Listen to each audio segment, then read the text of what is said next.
Iba't ibang uri ng mga tropa mo, part 1. Una na dito yung tropa mo, bigla ka na lang babanggain, tapos bigla magko-crossover sa'yo, tapos magdi-dribble kahit wala namang hawak na bola. Oh.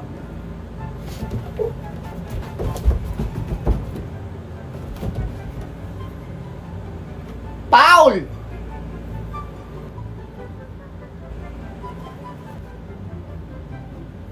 Pangalawa naman, yung pag nakakita ng baliw yung tropa mo, bigla kang kukulbitin tapos sasabihin nanay mo daw yun. Pre, ha? Mama mo. Tangina mo. Pangatlo naman, yung tropa mong bigla-bigla na lang nawawala na hindi man lang nagpapaalam na aalis laang pala.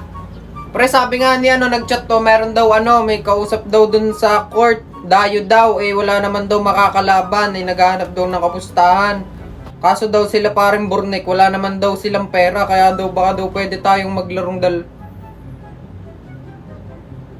Nasaan na yun? Putang ina na, wala na naman. Pang-apat naman ay yung mahilig maghakot ng pagkain galing sa bahay nila. Pre! Oy! Kanina pa kayo?